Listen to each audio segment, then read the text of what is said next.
A woman forbidden to touch anyone pushed through a crowd to touch God. What she was doing was not just desperation, it was a crime. According to the law she had been born and raised under, a woman in her condition could not so much as brush against another person in public. She could not press through a crowd. She could not reach out toward a respected teacher. Everybody she touched in that throng became, according to that same law, defiled by her contact. And she knew it. She had known it for more than a decade. And even so, that afternoon, she chose to do it anyway. In the next few minutes, you are going to understand why that decision was one of the boldest any person ever made before Jesus, and why he, instead of rebuking her, spoke 5 words to her that forever changed the way we understand what faith really is. And before we step into the story, something quick. If you enjoy these stories told with respect for what the Bible truly says, and for what truly happened in that era, leave me your like in confidence, because it helps this channel enormously to keep growing and to reach more of the family. And if you have just arrived, relax, you do not need to do anything yet. Stay until the end, and if this story wins you over, then you decide. Let us continue. And before we go on, I want you to know something that gives this story a special weight. It is not a minor account tucked away in a corner of a single gospel. It appears in 3 of the 4 gospels. Matthew tells it in his chapter 9, Mark in chapter 5, with the greatest detail of all, Luke in chapter 8. 3 different authors, writing for different audiences in different places, decided that this nameless woman deserved a place in the memory of the church. When the Gospels agree 3 times on the same scene, it is a sign that the first generation of Christians considered that moment profoundly important. And that should make us ask, what did they see in this woman that they never wanted forgotten? But to feel the weight of what she did, first you have to understand where she was standing, not only physically, socially, legally, spiritually. You have to understand what it meant to be her. Imagine a woman whose name the Gospels never record. We do not know what she was called. We do not know what village she came from. The only thing the text lets us know about her is what defined her in the eyes of everyone else, the flow of blood. That is how Mark introduces her in chapter 5, verse 25. A woman who had suffered from a flow of blood for 12 years. That was her public identity. She was not somebody's daughter, not somebody's wife, not somebody's mother. She was the sick one, the unclean one. 12 years. Stop for a second on that number. 12 years is the time it takes a child to grow from birth to the threshold of adolescence. 12 years is more than 4,000 days. And during each one of those days, without a single exception, she had woken up in the same state, separated, set apart, excluded. And I want you to do an exercise. Think of something hard you have gone through in your life, a loss, an illness, a dark season. Now think how long it lasted. A few months? A year? 2? Remember how you felt when it seemed it would never end? How the exhaustion piled up? How hope grew more fragile with every week that passed? Now multiply that by years and years until you reach more than an entire decade. Without pause, without rest, without a single day of relief. That was the inner landscape of this woman. Not only a sick body, but a soul worn down by a weight that seemed to have no end. Because her condition was not simply a physical illness. In the society she lived in, it was a social sentence. The book of Leviticus, in chapter 15, describes her case exactly. A woman with a flow of blood outside her normal cycle was left in a state of ritual impurity that had no expiration date. As long as the flow lasted, the exclusion lasted. And as long as the exclusion lasted, everything she touched became unclean. The bed where she slept, the chair where she sat, the hand she shook. That means that for more than a decade, most likely, no one had embraced her. Think about it truly. More than 10 years without the touch of another's skin, without consequences. If she had a husband, he could not draw near to her without becoming unclean himself. If she had children, they could not sit on her lap without being defiled in the eyes of the community. Every gesture of affection carried a ritual price, and little by little, year after year, the most natural thing in the world became impossible for her. And physical touch is not a luxury. It is a deep human need. Today we know that a human being needs to be touched, embraced, held, in order to feel safe and connected. A baby who receives no touch grows sick. An elderly person who lives in isolation fades away. Touch is one of the oldest languages of love. And from this woman, that language had been taken away completely. She lived in a kind of permanent quarantine, in an isolation that was not for a few days, but for an entire lifetime. When you understand that, you begin to understand why she dared to do what she did. Now, here is something that most people who know this story have never stopped to consider, and it is what she had already tried before reaching Jesus. Mark does not spare the detail. He says she had suffered much at the hands of many physicians, that she had spent everything she owned, and that instead of getting better, she had grown worse. Luke, who according to Christian tradition was a physician himself, puts it more delicately in chapter 8 of his Gospel, that no physician had been able to cure her. But Mark is brutally honest. The physicians did not merely fail, they made her feel worse. And here it is worth knowing what kind of treatments a woman with her condition faced in that time. Because the medicine of the first century, for this ailment in particular, was nearly as cruel as the illness itself. The Talmud, that enormous compilation of traditions and discussions of the Jewish rabbis, preserves in the tractate Shabbat a concrete list of remedies prescribed precisely for a woman with a flow of blood. The most recommended was a mixture of 3 substances ground together: Alexandrian gum, alum, and garden saffron, which the woman was to drink dissolved in wine. And if that did not work, the prescriptions grew stranger and more desperate, that she drink wine with the salted head of a fish, that she take an infusion made of certain grains boiled in beer, and if none of that worked, that she sit between the oven and the wall to sweat the illness out. I am not inventing this to dramatize. They are treatments documented in the tractate Shabbat of the Babylonian Talmud on page 110. That was the medicine available. And a desperate woman, after so many years, had most likely tried each and every one of them. She had paid for each and every one of them, and she had watched each and every one of them fail. And think about what that cycle means, repeated over years.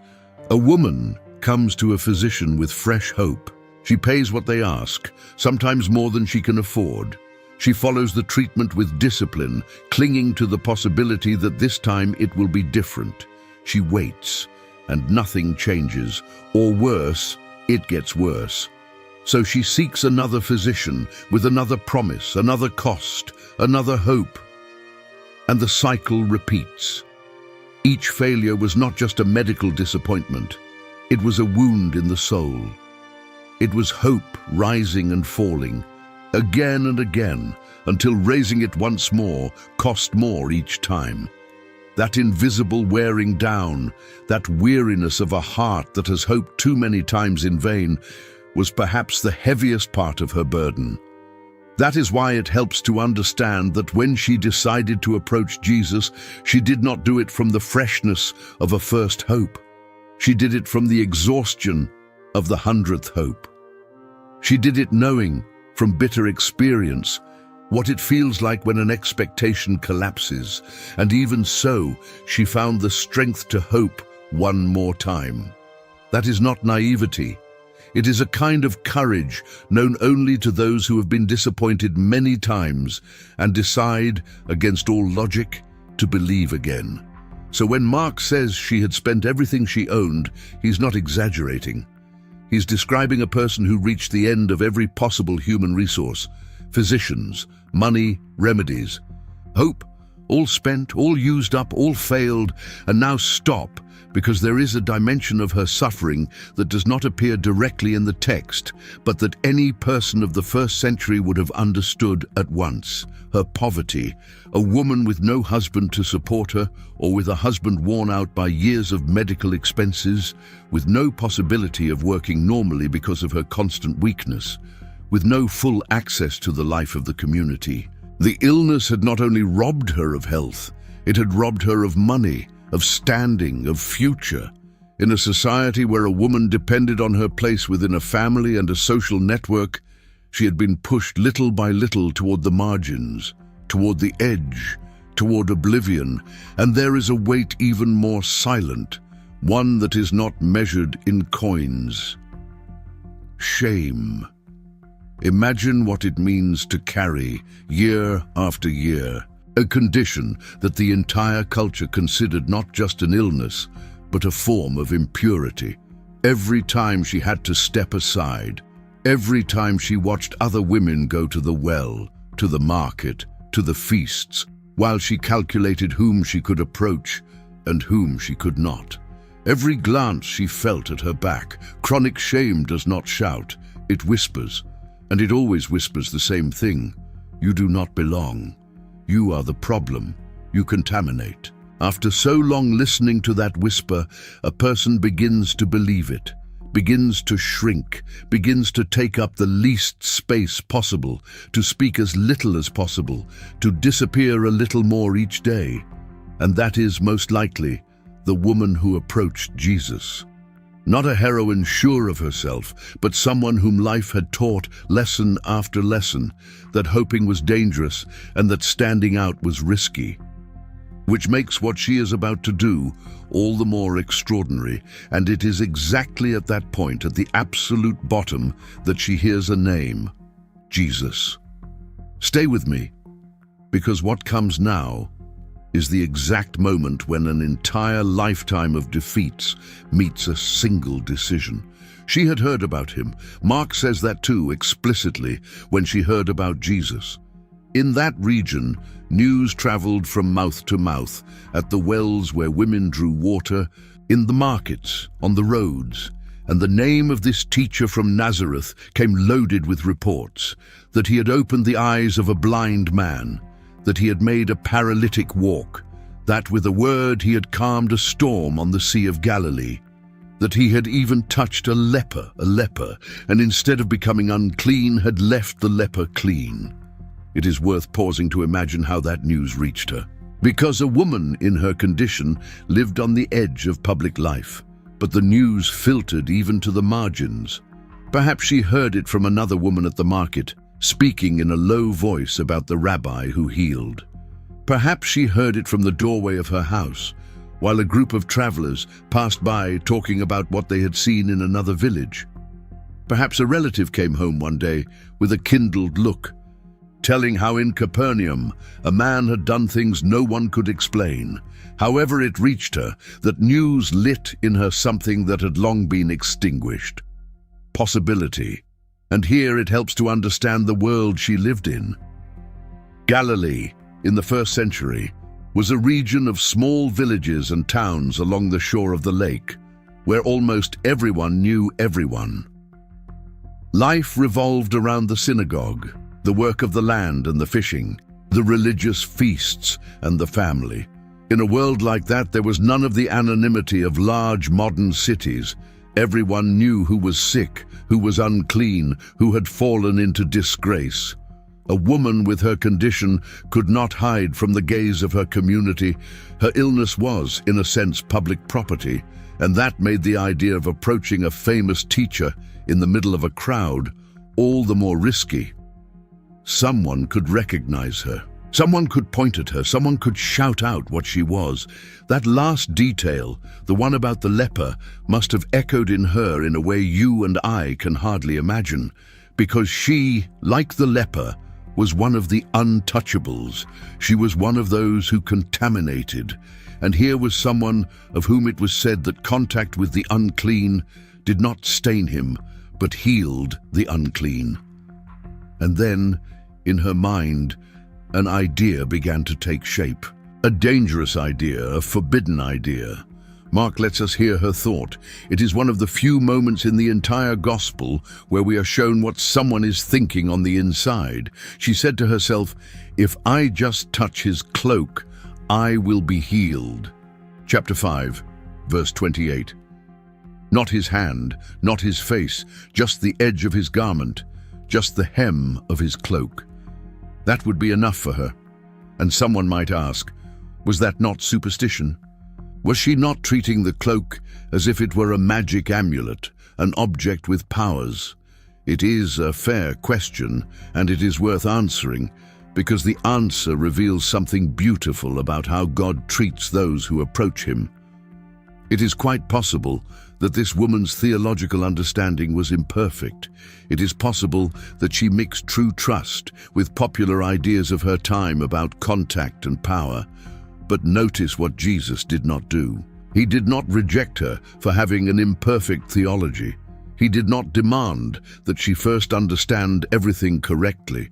He saw beneath that perhaps confused idea a real and desperate trust that he could help her. And he honored that trust.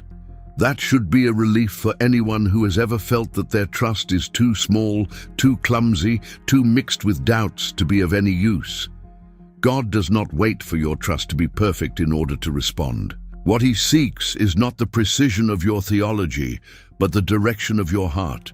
This woman did not come to Jesus with answers. She came with trust, and that was enough. And here is where I need you to understand the true dimension of what she was about to do. Because that plan, so humble, so small, was in reality an enormous act of transgression. Remember where she stood on the social scale. She was unclean, and the law was crystal clear on this point. An unclean person was not to transmit their impurity to others. To touch someone was to defile them. And to push through a packed crowd, brushing shoulders, arms, backs, hand against hand, was to multiply that contamination by every body she touched. For her, slipping into that throng was not carelessness. It was deliberately violating the law that had governed every day of her adult life. More than that, to touch a teacher, a rabbi, a man spoken of as a prophet, was a boldness that went far beyond what her position allowed. A woman in her state, approaching to touch such a figure in public, exposed herself not only to rejection, but to public humiliation, to denunciation, perhaps to something worse if someone discovered her condition in the middle of the crowd. And she knew it. Every step she took toward Jesus that afternoon was a step against everything she had been taught about who could touch whom, against more than a decade of forced obedience, against the accumulated fear of an entire lifetime of exclusion. Stop and realize something. There are people who make bold decisions because they do not understand the risk. She was not one of those. She understood the risk better than anyone in that crowd. She had spent more than 10 years living the consequences of her condition. She knew every rule. She had felt every exclusion in her own flesh, and even so, she decided to move forward. That is not ignorance. That is courage. Now imagine the scene. And I ask you to imagine it, because the biblical text is brief and leaves it to us to reconstruct what that moment might have been.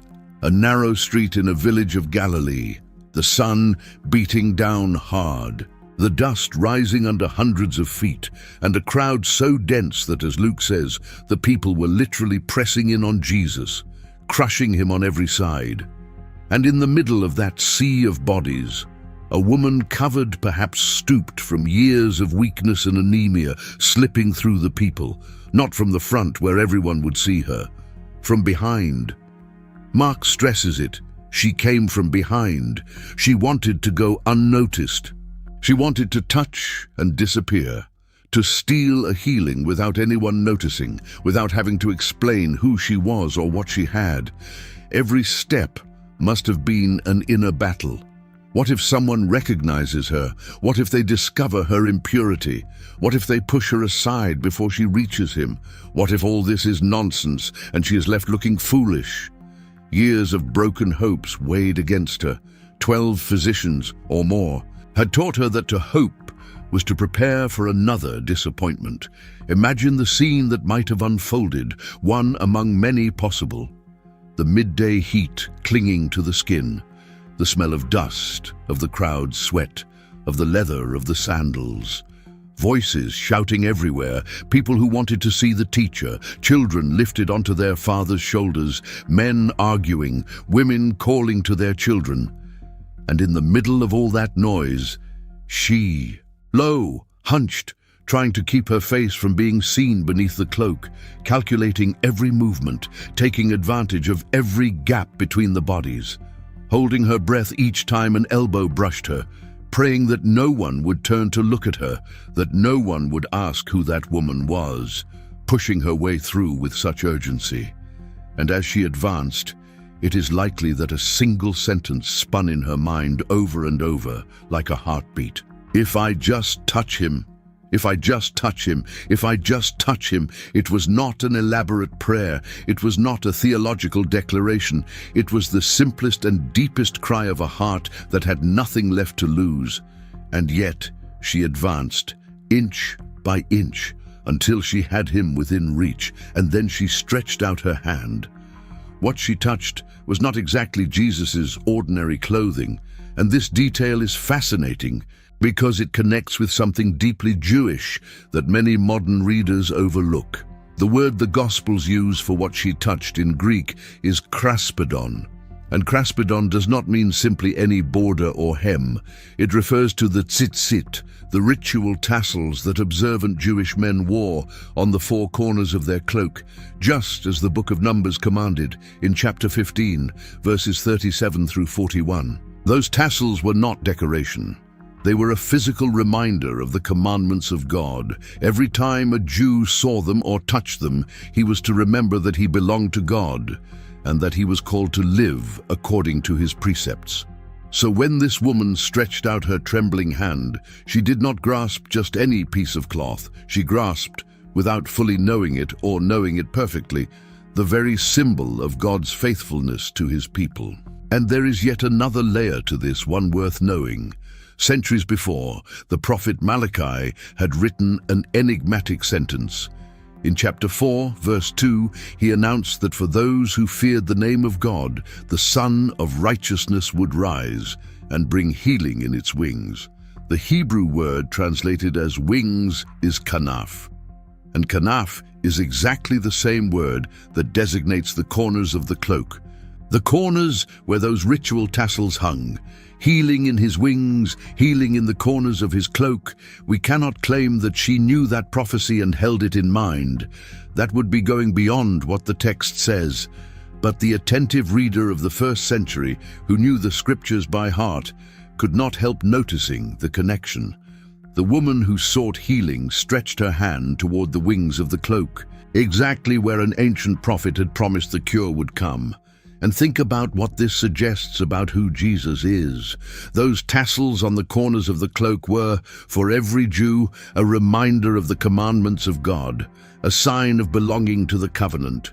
That healing should flow precisely from that point is as if the Gospels were saying, in a silent language of symbols, that in Jesus is fulfilled what those tassels only pointed to. The law pointed toward God, the tassels recalled the covenant, and here a woman touches those tassels and receives what the law had never been able to give her. Not a reminder of her impurity, but cleansing itself. Not a sign of what she had to fulfill, but the fulfillment made person. The symbol met reality, and reality healed. And in the instant her fingers brushed those tassels, something happened. Mark describes it with almost clinical precision. Immediately, he says, the source of her blood dried up, and she felt in her body that she was healed of that affliction. She felt it. It was not an idea. It was not a hope. It was not a suggestion. It was a physical sensation, concrete, immediate. Years of flow stopped in a second. The body that had been a battlefield for more than a decade suddenly was at peace. And think about the contrast. The physicians for years had tried to stop that flow with remedies, with treatments, with everything the science of their time offered, and had failed one after another. And here, with no medicine, no treatment, no time, in the brush of fingers against tassels of cloth, what years of human effort had not achieved happened in an instant. That, for her, must have been almost as overwhelming as the healing itself. The ease, the immediacy. After so much struggling, so much pain, so much suffering, the solution came in a single silent second that no one else noticed. Imagine that instant from within her. The astonishment, the trembling, the surge of an emotion she had not felt in more than a decade. It worked. It really worked, and her first impulse, as she had planned, was to disappear, to touch and flee, to carry her miracle away in silence. But Jesus did not let her go like that. And here the story takes a turn no one in that crowd expected, because in that same instant, Jesus stopped. In the middle of the throng, in the middle of the pressure of hundreds of people pushing against him on every side, he turned and asked something that struck even his own disciples as absurd. "Who touched my clothes?" Mark captures the bewilderment perfectly. The disciples practically answer him with sarcasm. You see the crowd pressing against you on every side, and you ask who touched you. It was a question that from the outside made no sense at all. Dozens of people were touching him at that moment. Shoulders, arms, backs. Why that question? Because Jesus had felt something the others could not feel. Mark says it in an extraordinary way. Jesus, knowing in himself that power had gone out from him. There was a difference between the many who pressed against him and the one who touched him. The others brushed against him with their bodies.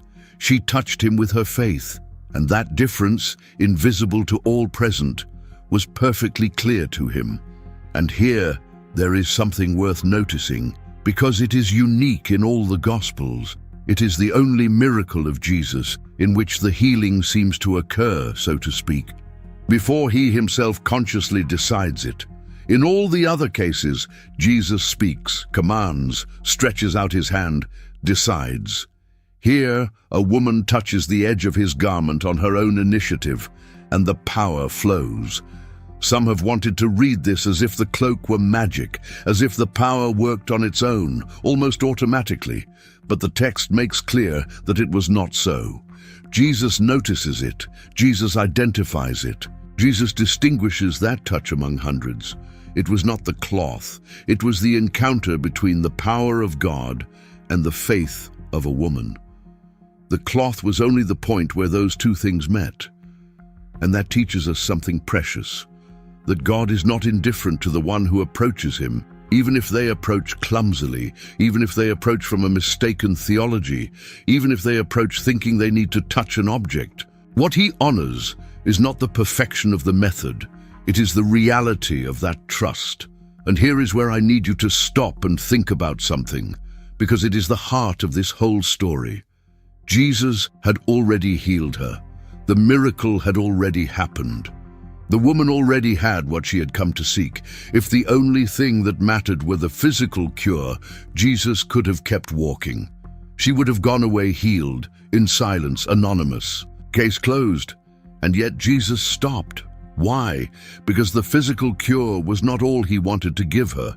A woman who had spent more than 10 years being invisible, set apart, defined solely by her illness, needed something more than a healthy body. She needed to be seen. She needed to be named. She needed to stop being the anonymous sick one and to become a person again, a daughter, someone with a place in the community. And Jesus was not willing to let her go until she received that too. And there is another, even deeper reason.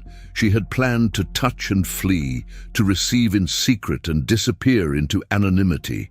She wanted the gift without the giver, the healing without the encounter.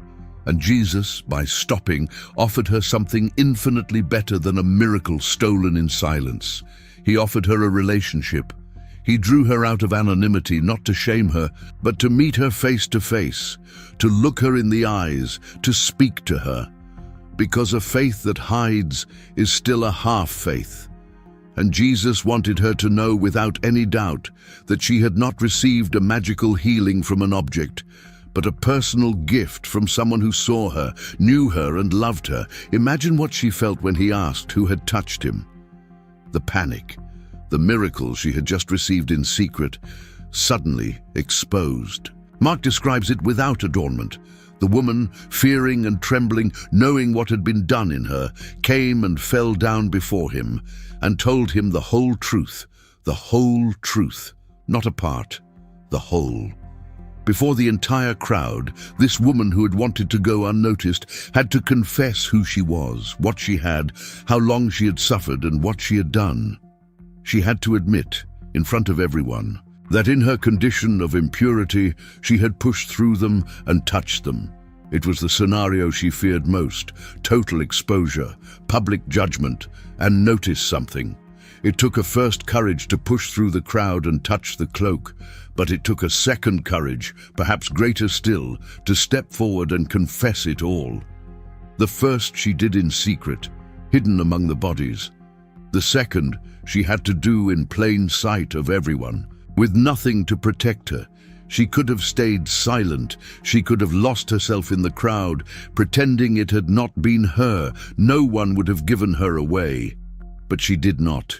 She came out. She showed herself. She spoke.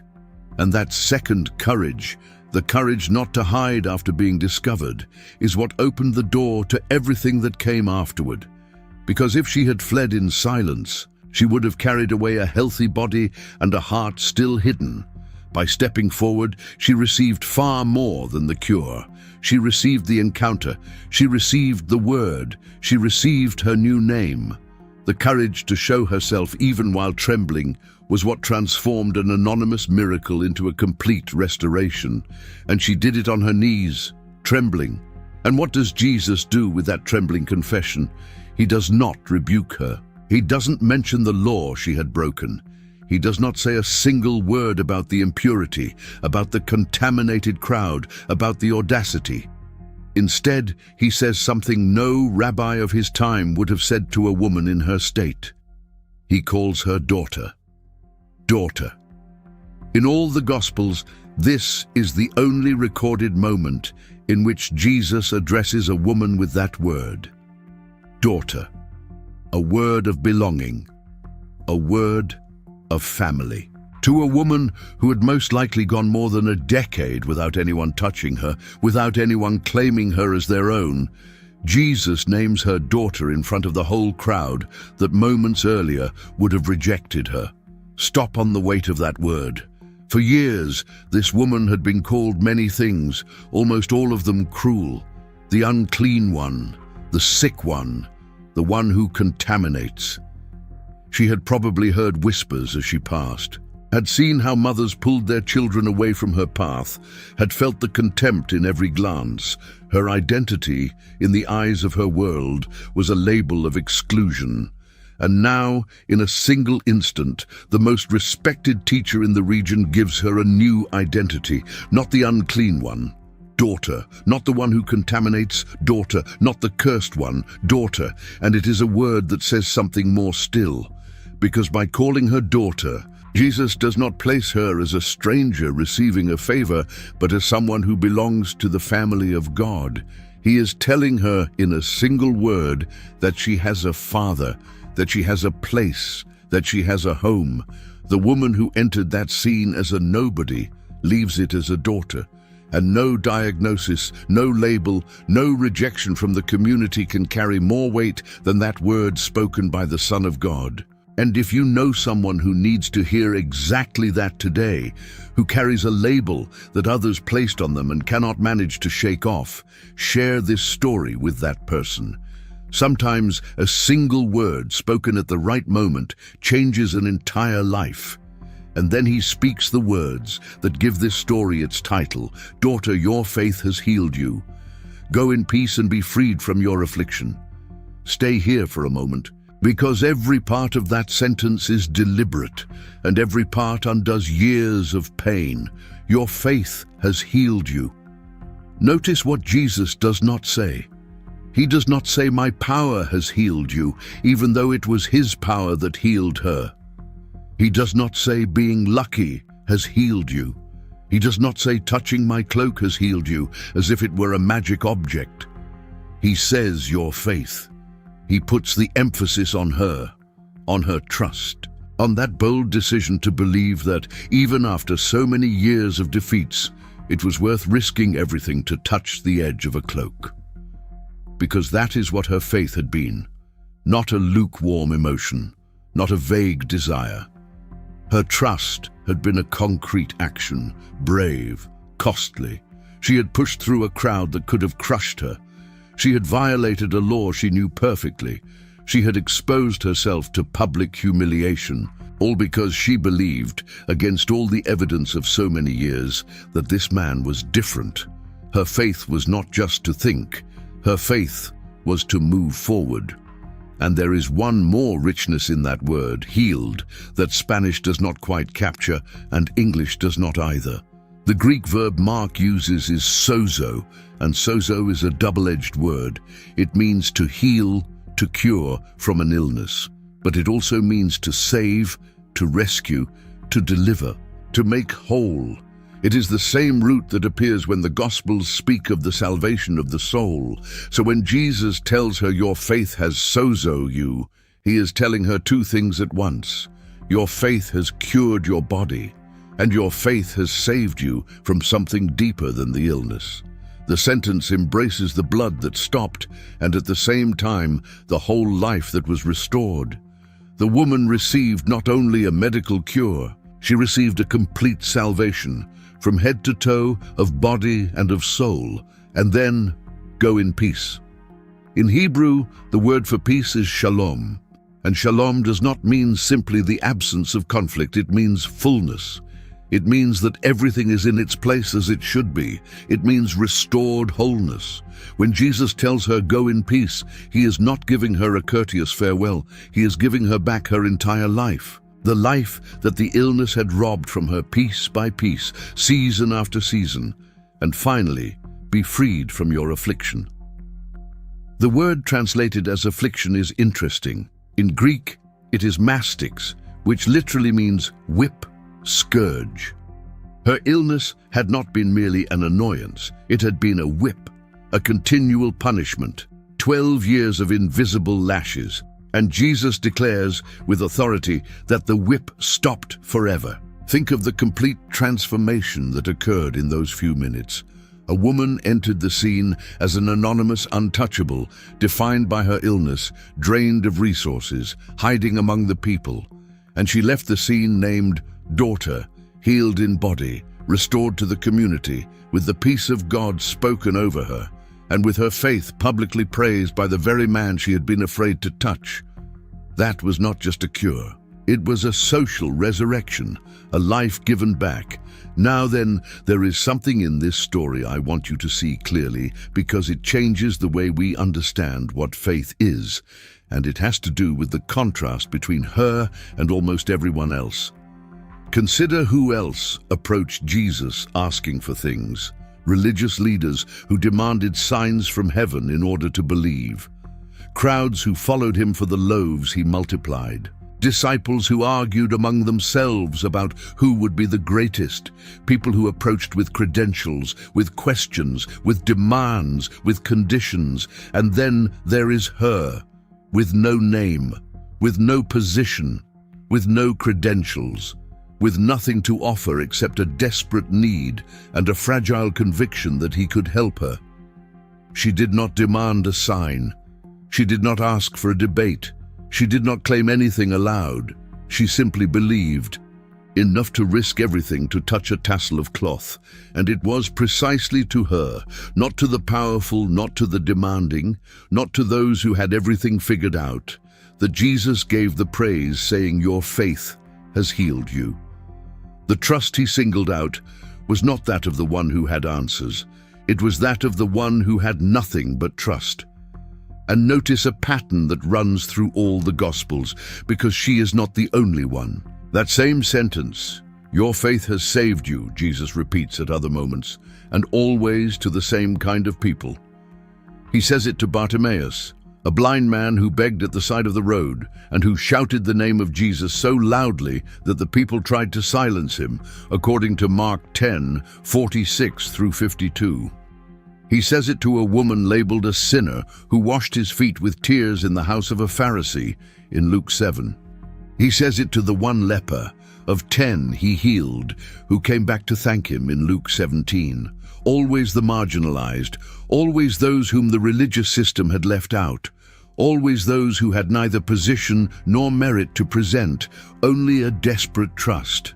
It is as if Jesus were teaching, encounter after encounter, a lesson that scandalized the respectable of his era, that the trust that moves heaven is not that of those who have everything, but that of those who have reached the end of themselves and, from that bottom, dare to stretch out their hand. There is something more in this episode that is often overlooked, and it is where Jesus was going when this happened. Because this encounter did not occur in a vacuum, Mark tells it woven inside another story. Jesus was on his way to the house of Jairus, a ruler of the synagogue, whose 12-year-old daughter was dying. It is one of those accounts that Mark places one inside the other, like two interlocking circles. And I want you to appreciate the contrast between these two people, because it is deliberate. On one side, Jairus, a man, a respected leader of the synagogue, someone with a name, with an office, with social standing. When he approached Jesus, he did it from the front, publicly, falling at his feet and pleading aloud for his daughter. He had the right and the position to do it that way. On the other side, the woman, with no name, with no position, unclean, excluded. When she approached Jesus, she did it from behind, in silence, in secret, not daring to ask for anything aloud. One represented everything society valued. The other represented everything society discarded. And here is the extraordinary thing. Jesus treats them both exactly the same. He stops for both. He honors the faith of both. He restores both daughters.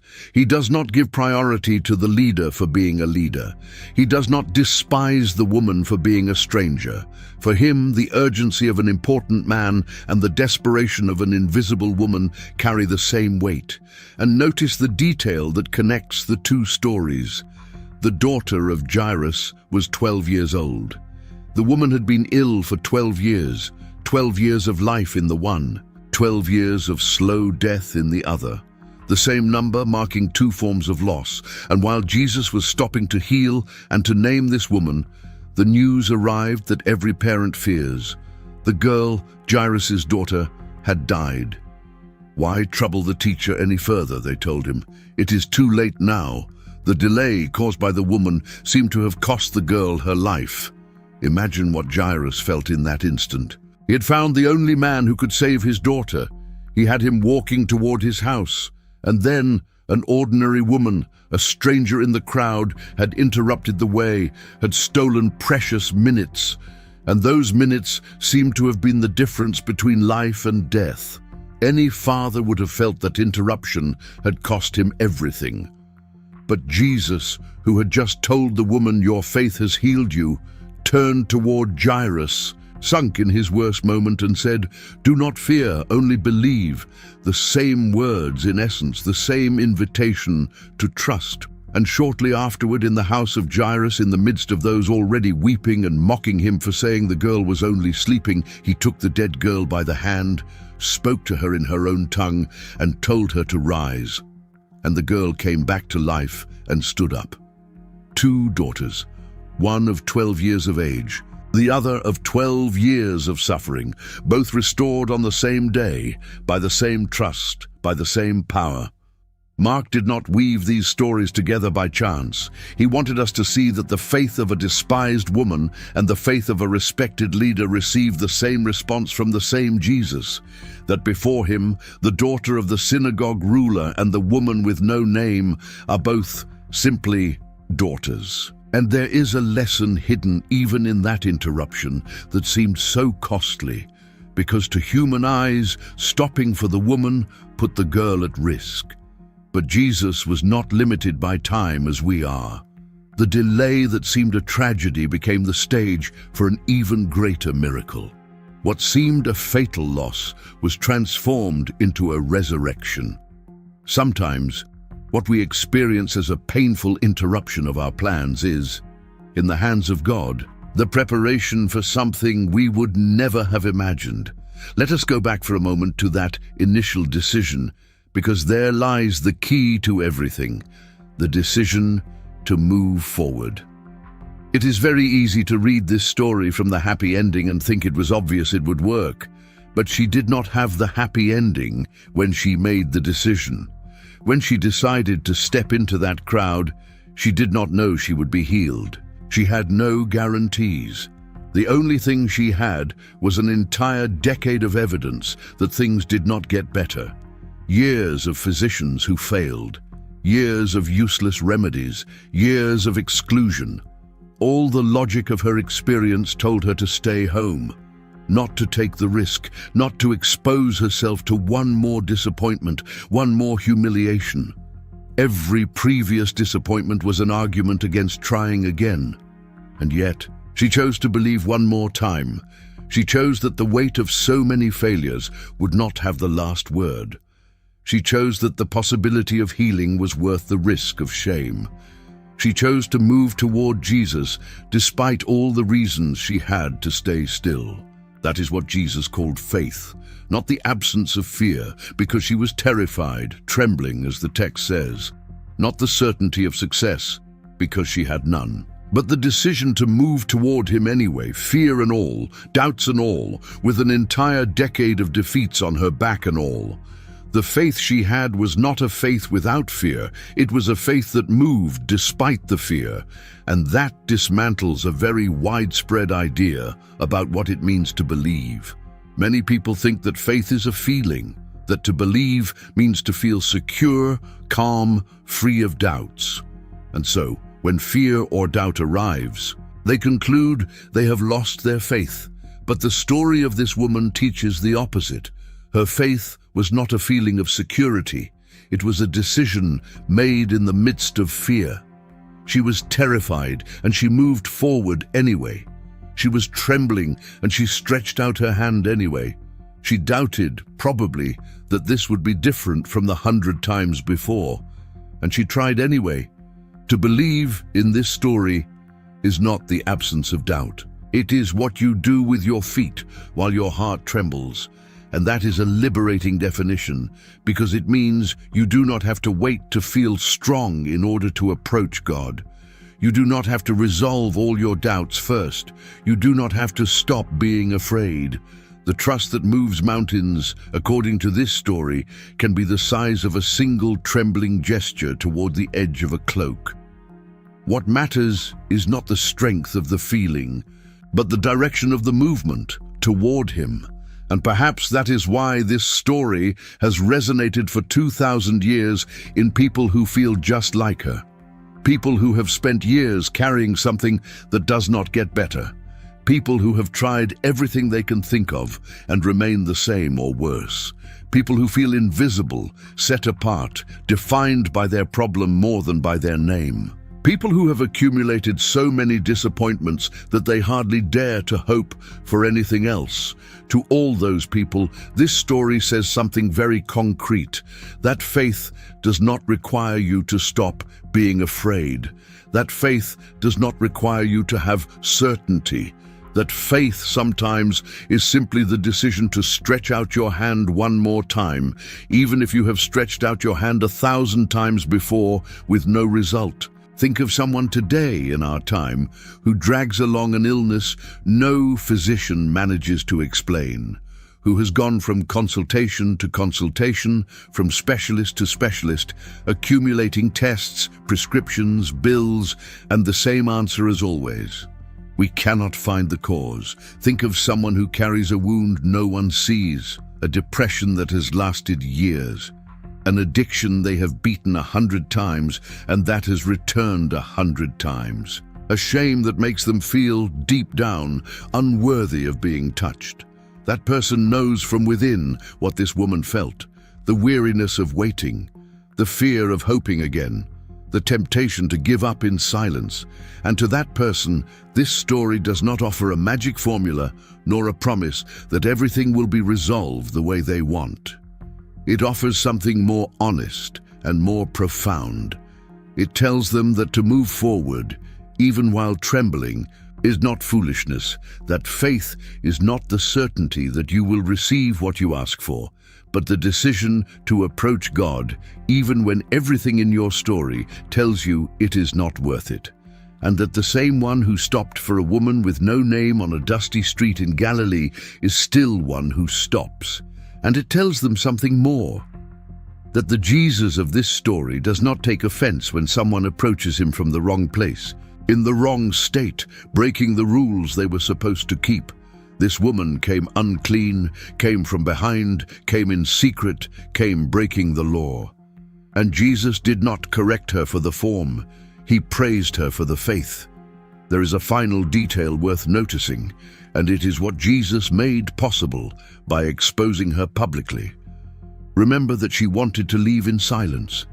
If Jesus had let her, she would have carried away a healthy body, but she would have kept carrying the stigma. People would still see her as the unclean one. No one would know she was cured. She would have to prove it, explain it, fight to be accepted again. But by stopping, by making her speak, by declaring publicly that she was healed and that her faith had saved her, Jesus did something more than confirm the miracle. He gave her a public testimony.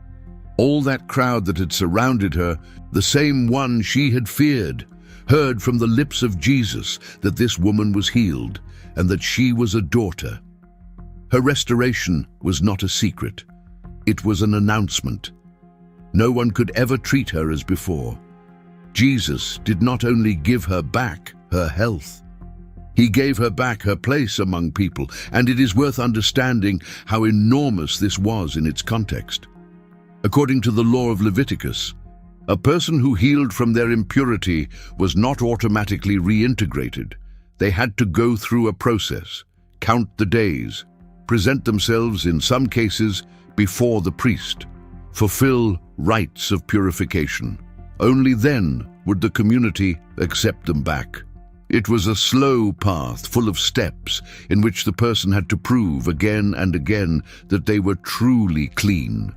For a woman who had spent more than a decade being singled out, that path back could be long and humiliating. And here, Jesus does something that goes beyond the physical miracle. By declaring her publicly healed and restored before the whole crowd, he anticipates and accelerates that reintegration. The word of the respected teacher, heard by dozens of witnesses, is worth more than any certificate. No one in that village could now say she was still unclean. They heard it from the lips of Jesus. She was healed, and she was a daughter. Jesus did not only cure her, he gave her back in an instant to the table, to the well, to the feast, to the shared life from which she had been exiled for so long. There is a final contrast I would like you to notice, because it sums up everything. Under the ancient logic, the unclean contaminated the clean. If you touched something unclean, you became unclean yourself. That was the direction of the contagion. But in the moment this woman touched Jesus, the direction reversed. She did not contaminate him. He cleansed her. Purity turned out to be stronger than impurity. Life turned out to be stronger than illness. And that, in a single scene, anticipates the entire heart of the message of the Gospels, that God does not pull away from the broken to protect himself, but draws near to the broken to heal them. And it all began with a decision. A woman who, after so many years of reasons to give up, decided that it was worth risking everything to touch the edge of a cloak. A woman who broke the law that bound her, not out of rebellion, but out of a faith so desperate and so brave that the very Son of God stopped in the middle of a crowd, sought her out with his gaze, and called her his own. A woman with no name who, 2,000 years later, still teaches the world what it truly means to believe. Not to have everything clear, not to be free of fear, not to meet all the requirements, but to stretch out your hand toward God, trembling, and discover that he had already turned to look at you, and to discover that to him you were never just one more stranger in the crowd. Now, if this story touched something inside you, if you felt it spoke of something you too carry in silence, then do not close yet. Because right there on the screen, you have the next video waiting for you. It takes exactly what we discovered today and carries it one step deeper, to a place in the gospel that very few dare to look at closely. That feeling that stayed turning over in you just now, that silent question you perhaps do not even dare to put into words, finds its answer on the other side of that click. And I believe that after reaching the end of this story, you are now ready to see what comes next. Click, and we continue together.